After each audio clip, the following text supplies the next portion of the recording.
The opening frame of this unfolding crisis begins with a flotilla of civilian vessels cutting through turbulent Mediterranean waters, their decks loaded not with weapons, but with sacks of flour, barrels of medicine, and coils of electrical cabling destined for Gaza. The flotilla, though civilian, sails into a battle space governed by military doctrine where humanitarian language collides with security imperatives. Hamas, observing from the shore, amplifies the convoy's symbolism while calculating whether interception could be used to rally regional allies or justify escalations of its own.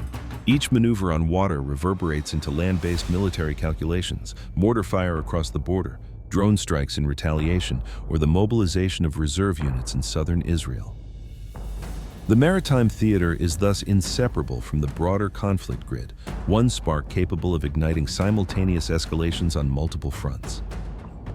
Economic ripple effects cannot be dismissed. The imagery of an intercepted humanitarian flotilla broadcasts far beyond Gaza. International markets, already jittery from Middle East instability, register heightened risk premiums on shipping lanes that cross the eastern Mediterranean. Insurance rates for commercial carriers rise when naval confrontations appear in proximity to trade corridors. Regional ports such as Ashdod, Haifa, and Port Said feel the tremors as freight forwarders reroute cargo to avoid delays. Meanwhile, aid organizations divert resources to cover legal costs, replacement supplies, and media campaigns, straining already limited budgets. Donor fatigue deepens when every attempted delivery becomes a spectacle of seizure or destruction, making long-term reconstruction funding even harder to mobilize. The blockade's economic dimension, once viewed as a localized measure, extends its shadow into the calculus of shipping costs, regional trade confidence, and global humanitarian financing. Political and diplomatic pressure accelerates in tandem. Governments from Europe to the Gulf face immediate calls to either denounce or defend the flotilla's interception. Turkey, which has a history of supporting such convoys, is pressured domestically to take a stand, risking another diplomatic crisis with Israel. The European Union, balancing between humanitarian commitments and strategic relations, issues cautious statements urging restraint, but faces internal divisions between member states, sympathetic to the Palestinian plight and those aligned with Israeli security concerns. The United States, as the key ally underwriting Israel's blockade policy, braces for criticism from humanitarian organizations and rival powers who seize on the optics of civilian aid ships being stopped at sea. Within the United Nations, debates intensify over whether to push for an international maritime humanitarian corridor, an idea long resisted but now gaining momentum as desperation mounts. The flotilla, by its mere presence, forces capitals across the globe to articulate positions, each statement adding weight to a diplomatic environment already under strain from multiple theaters of crisis. The open-ended conclusion is inescapable. The Sumud Flotilla may succeed in docking, may be turned back, or may be violently halted, but the deeper reality remains unchanged. Gaza's survival is tethered to external lifelines perpetually vulnerable to interruption. Every storm, every patrol boat, every bureaucratic decision at a crossing point determines whether a hospital keeps its lights on or a family eats its evening meal.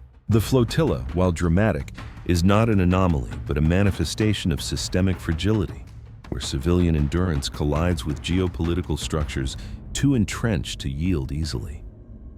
The pressure cooker expands beyond the decks of wooden trawlers into boardrooms, embassies, and war rooms, leaving the question unresolved. Can humanitarian necessity ever carve a safe passage through a conflict that has militarized even the act of delivering bread and water? The answer remains suspended on the horizon, as precarious as the small vessels battling Mediterranean storms, and as unresolved as the blockade that ensures the next flotilla will not be the last.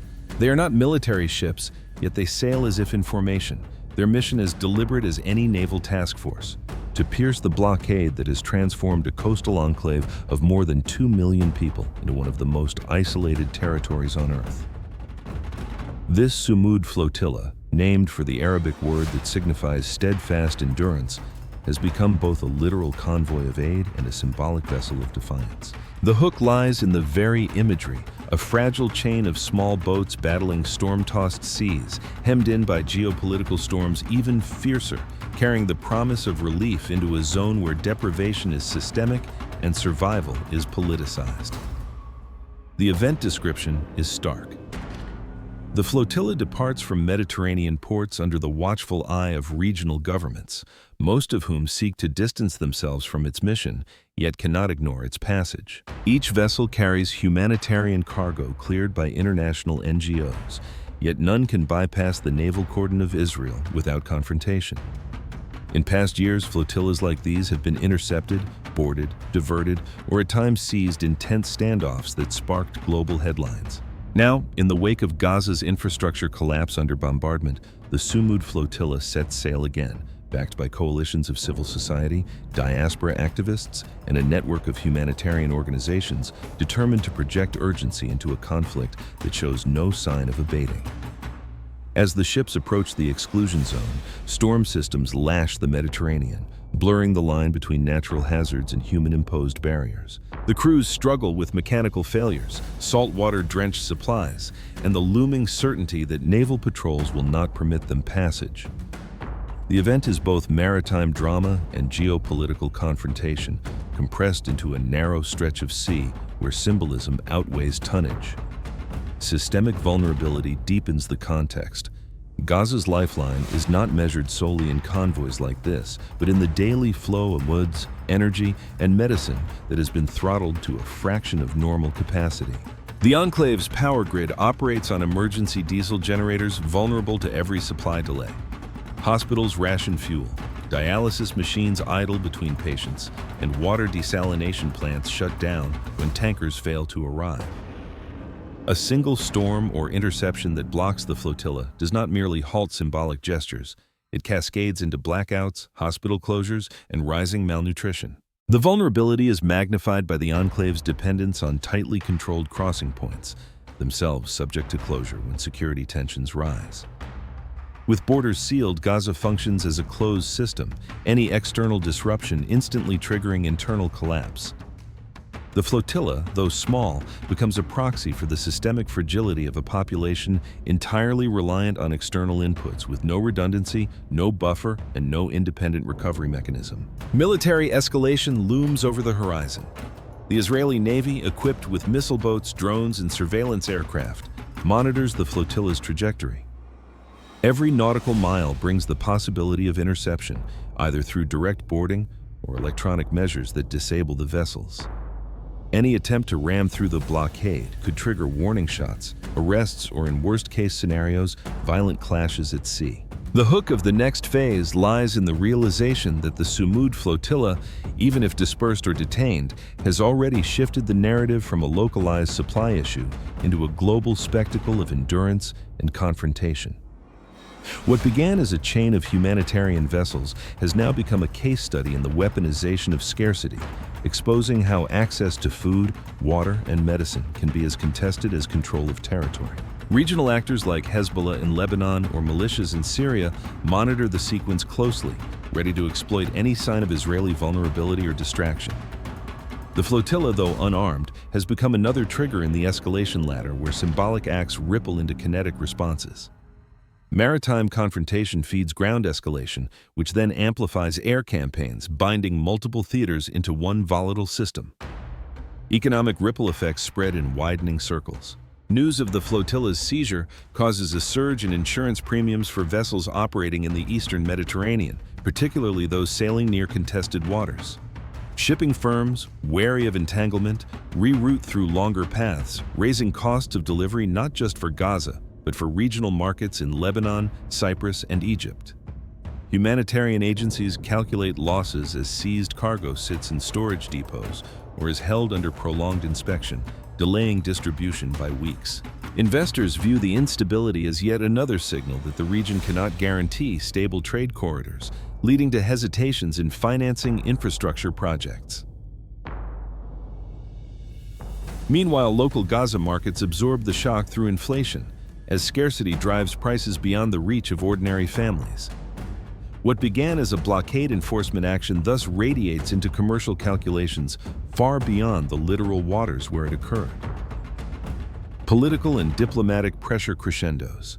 The interception triggers emergency debates in the United Nations Security Council, where draft resolutions clash between calls for humanitarian access and assertions of national security rights. Turkey summons ambassadors and hints at escorting future flotillas with naval protection, a move that could set the stage for direct confrontation. The European Union fractures along predictable lines. Some members issue strong condemnations demanding corridors for aid, while others insist on Israel's right to control its borders. The United States faces intensified scrutiny as critics point to its consistent vetoes of resolutions that could enforce humanitarian corridors. Arab League states, under popular pressure, must balance rhetorical solidarity with Palestinians against their own strategic calculations, particularly those who recently normalized relations with Israel. Diplomacy enters a spiral of recrimination, each statement hardening positions rather than offering pathways toward relief. The flotilla has forced states into postures, narrowing room for compromise. The open-ended conclusion of this phase is sobering. Whether or not the flotilla's cargo ever reaches Gaza, the confrontation has already embedded itself into the chain of systemic fragilities that define the conflict. Aid that becomes spectacle deepens cynicism among donors, interceptions that are framed as aggression invite retaliations, and scarcity that is weaponized entrenches despair. The Sumud Flotilla is no longer just a maritime incident. It is a microcosm of the larger reality where humanitarian necessity is perpetually entangled with military control and where international law is invoked but rarely enforced. The crisis has no linear resolution because each attempted solution, whether a convoy, a resolution, or a ceasefire, is subsumed into the machinery of blockade and resistance. Thus, the narrative remains suspended, unresolved, like the ships themselves caught between storms of nature and storms of politics, with no guarantee that the next attempt at relief will fare any differently. The storm-lashed images of small boats resisting both nature and blockade have transformed into viral footage broadcast across continents, triggering protests in European capitals, vigils in Arab cities, and policy debates in Western parliaments. The spectacle itself, fragile vessels challenging a fortified blockade, functions as the hook, because in the compression of images and headlines, the confrontation is reduced to a stark binary. Those seeking to deliver bread and insulin against those enforcing steel and cordon. The event description intensifies as the flotilla approaches the maritime cordon. Radar signatures are tracked by Israeli missile boats, while radio warnings crackle across open channels, instructing the vessels to divert toward designated ports. The captains of the flotilla refuse, citing humanitarian law and the urgent needs of Gaza's population.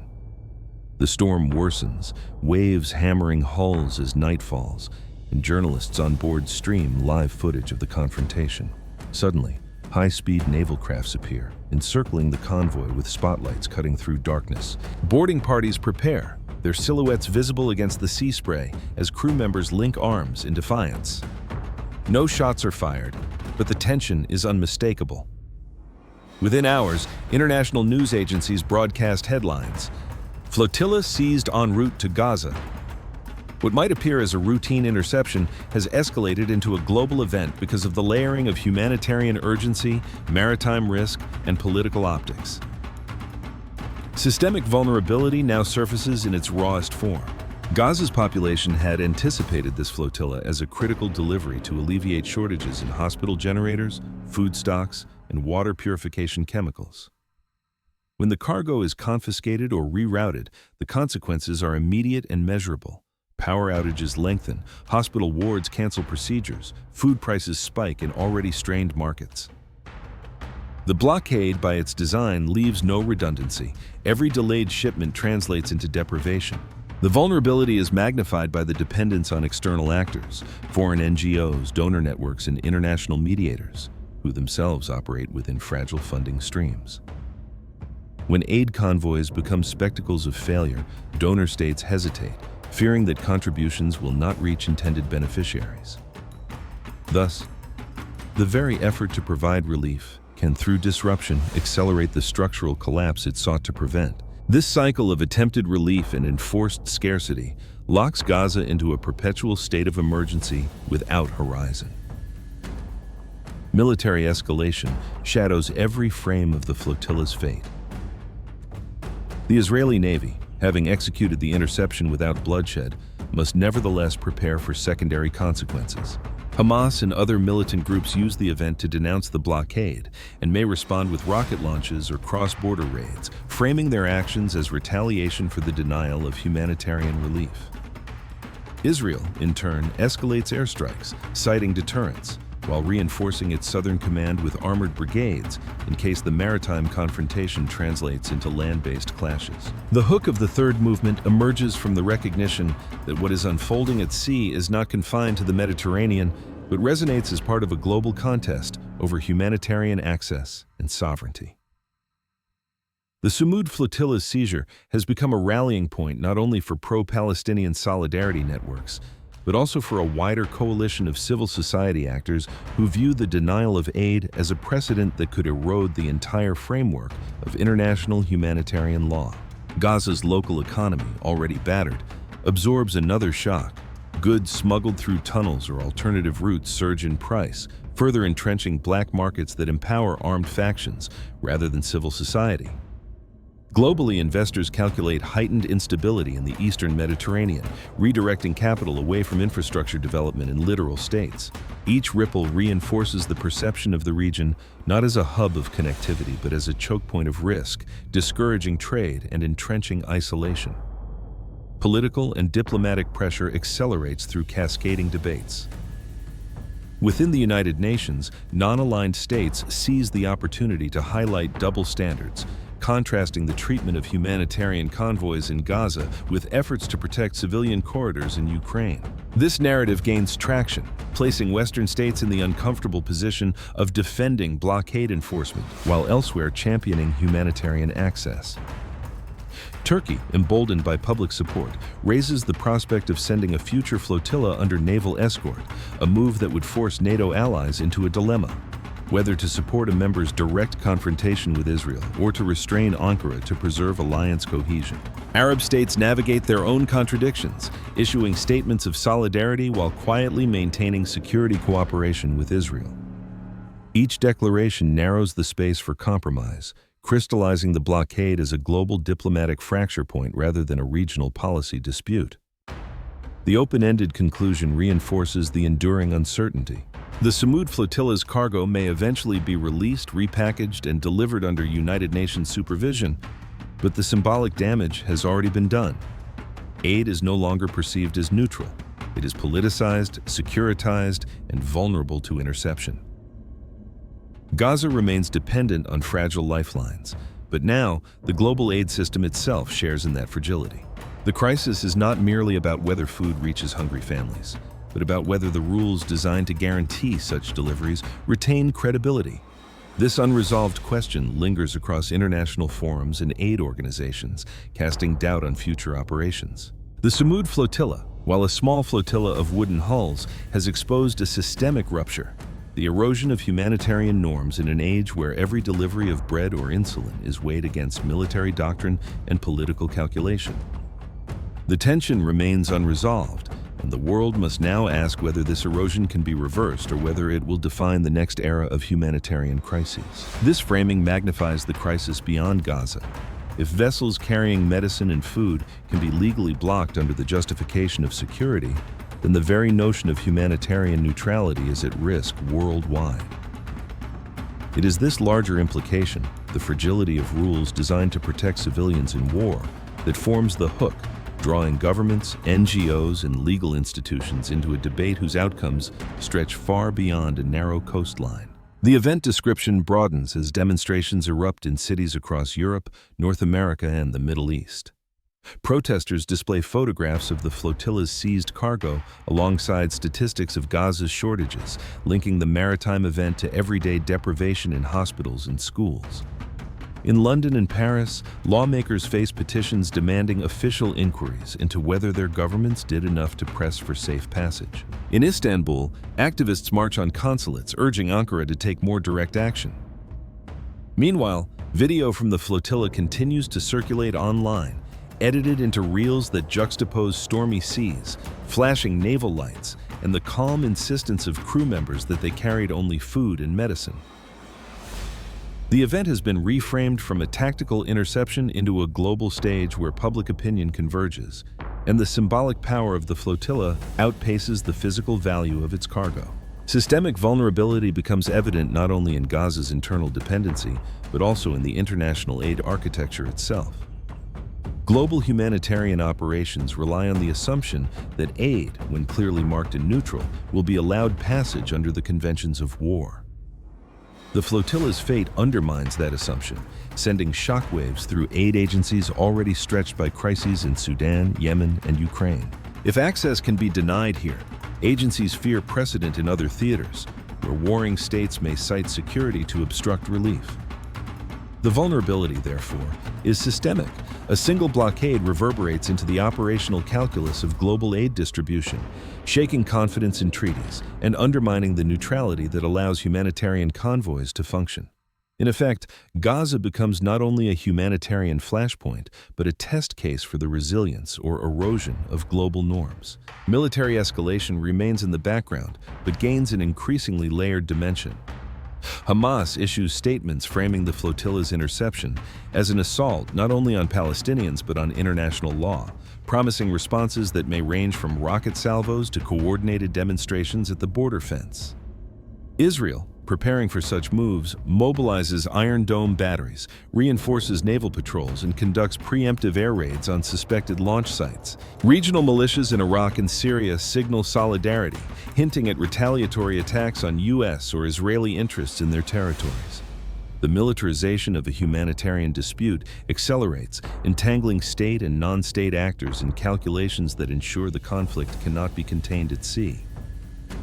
The symbolism of bread and medicine denied is potent fuel for militancy, and the risk of regional ignition grows with every broadcasted image of seized cargo. Economic ripple effects spread into the diplomatic and financial realms. International donors, especially in Europe, confront rising pressure from civil society to condition aid to Israel on improved humanitarian access. Banks and shipping companies review contracts with NGOs, wary of reputational damage if their assets are linked to seized or destroyed cargo. The hook of the fourth stage lies in the transformation of the Sumud Flotilla into an enduring symbol that transcends its immediate failure to reach Gaza. The image of small vessels tossed by storms and encircled by warships has crystallized into a motif replayed in global protests, legal debates, and diplomatic exchanges.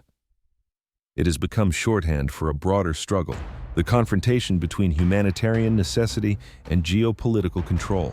International NGOs, facing higher costs of insurance and logistics, divert funds from relief supplies to cover operational risks, reducing the net aid reaching beneficiaries. Shipping firms introduce surcharges for routes touching contested waters, raising costs not only for aid shipments, but for all regional trade. This inflationary effect compounds in Gaza's markets, where scarcity-induced price surges exacerbate poverty and dependence on black market channels. For regional economies like Egypt and Turkey, the politicization of trade routes undermines efforts to attract investment in port infrastructure and logistics hubs. Investors read the flotilla crises not as isolated incidents, but as proof that the Eastern Mediterranean is structurally unstable.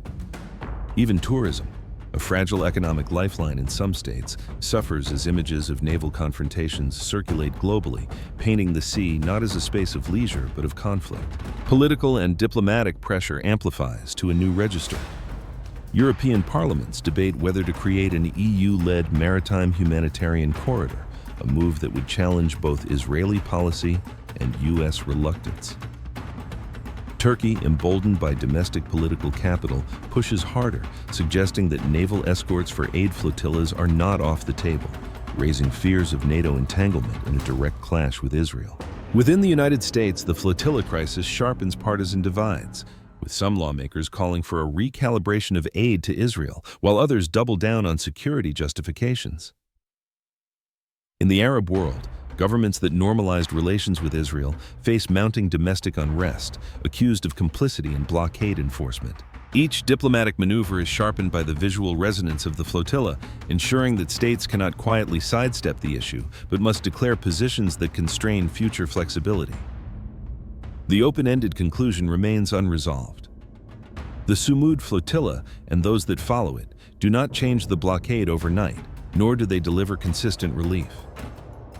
Yet they alter the terrain of discourse, weaponizing symbolism in ways that neither missiles nor resolutions achieve. The conflict remains caught between immovable structures of military doctrine and unstoppable currents of humanitarian mobilization, neither yielding fully to the other. The future lies in uncertainty, whether flotillas escalate into clashes that ignite wider wars, whether diplomatic efforts institutionalize a corridor, or whether the cycle of seizure and protest simply perpetuates indefinitely. The question is not whether the blockade endures, but whether the repeated defiance against it accumulates into structural change or dissipates as symbolic theater. That uncertainty is the enduring pressure, unresolved and uncontained, ensuring that the Mediterranean remains not a sea of passage, but a stage where humanitarian necessity and geopolitical control collide endlessly. The fact that the flotilla's seizure has not halted its impact but amplified it underscores a paradox. An event suppressed militarily gains strength symbolically, fueling further contestation across multiple arenas. This inversion of power, where blockade enforcement generates political blowback greater than the relief it prevented, forms the hook of this chapter. The event description expands as secondary flotillas are announced. Activist networks in Scandinavia, Turkey, and North Africa begin fundraising for new convoys, promising larger cargoes and broader international crews to prevent quiet suppression. Simultaneously, legal teams file cases in European courts alleging violations of maritime law and demanding accountability for the seizure. The Mediterranean, once a corridor of commerce, now carries the imprint of a humanitarian battleground where successive attempts at aid deliveries escalate into serial confrontations. Each announced flotilla is tracked by intelligence agencies, debated in parliaments, and contested in diplomatic communiques, turning logistical details of shipping manifests into matters of statecraft. The event is no longer isolated but repetitive, each iteration reinforcing the dynamic of confrontation without resolution. Systemic vulnerability extends to regional stability itself. Gaza's dependence on external lifelines has already been demonstrated, but now the fragility of neighboring states is pulled into focus. Egypt, pressured to open its Rafah crossing more consistently, faces domestic criticism and security dilemmas, knowing that any relaxation risks inflaming tensions with Israel or empowering militant smuggling networks. Lebanon, embroiled in its own crises, watches uneasily as activists propose using its ports for future flotillas, potentially dragging Beirut into confrontation. Even Cyprus, a small state, finds itself in the spotlight as staging points for aid shipments are debated. The vulnerability is no longer only Gaza's but regional, with multiple states caught between humanitarian demands and security imperatives, each exposure compounding systemic fragility in a region already strained by debt, polarization, and external interventions. Military escalation shadows the persistence of these flotilla attempts. Israel, determined to prevent breaches of its blockade, conducts large-scale naval exercises, broadcasting readiness to intercept any convoy regardless of size. Reports emerge of electronic warfare preparations to disable navigation systems, and rehearsals of nighttime boarding operations proliferate. Militants in Gaza, for their part, frame each flotilla as validation of global support, while hinting that further interceptions will invite military retaliation. Hezbollah and other regional actors issue statements that any assault on aid convoys would be treated as a provocation against the broader axis of resistance. The militarization of humanitarian convoys escalates into a multi-theater risk, where the presence of civilians at sea intertwines with the possibility of rockets, drones, and regional proxy conflict igniting in response. The line between humanitarian activism and military confrontation blurs dangerously. Economic ripple effects deepen in subtle but significant ways. The hook of the final movement emerges from the recognition that the Sumud Flotilla, while only one episode in the protracted Gaza blockade, has catalyzed a chain reaction of unresolved pressures that neither military deterrence nor diplomatic maneuvering has been able to extinguish. The very persistence of attempts to breach the cordon demonstrates that the issue is no longer solely about humanitarian delivery, but about the legitimacy of blockade as a permanent instrument of policy. Aid organizations absorb higher operational costs, eroding the efficiency of global humanitarian finance. Shipping industries factor the Eastern Mediterranean into their calculations as a zone of chronic instability, raising premiums and discouraging long-term investment. Regional economies that might have benefited from expanded maritime trade instead suffer reputational damage, their ports associated with crisis rather than connectivity. Internationally, donor fatigue worsens as each attempt at relief appears trapped in spectacle, making future fundraising harder even as needs grow. The blockade, though geographically narrow, thus ripples into economic confidence and financial flows on a scale disproportionate to its size. Political and diplomatic pressure hardens into structural fractures. The United Nations, paralyzed by vetoes, fails to institutionalize a maritime humanitarian corridor, leaving the impression that multilateralism cannot resolve even narrowly defined humanitarian impasses. European states fracture further, some pushing for sanctions or arms embargoes, others doubling down on strategic ties with Israel. Turkey, caught between activism and alliance obligations, continues to oscillate. But with each flotilla crisis, its rhetoric intensifies, straining NATO cohesion. Arab states that normalized relations with Israel face ongoing domestic discontent, forced to manage the contradiction between public solidarity with Gaza and private security cooperation. The United States, unwilling to break from its ally, faces mounting reputational costs in the Global South, where the blockade is cited as evidence of double standards. Diplomacy does not resolve the crisis, it calcifies around it, embedding the flotilla into the architecture of unresolved disputes that define the international system. The open-ended conclusion reflects the irreducible uncertainty that defines this conflict. The Sumud Flotilla may not have delivered its cargo, but it has delivered a new chapter in the confrontation between humanitarian need and geopolitical control. The blockade endures, yet so too does the defiance against it, ensuring that future flotillas will be announced, intercepted, and broadcast. Gaza remains tethered to fragile external lifelines, yet the symbolic contest now extends to the credibility of international law, the cohesion of alliances, the stability of regional economies, and the legitimacy of multilateral institutions.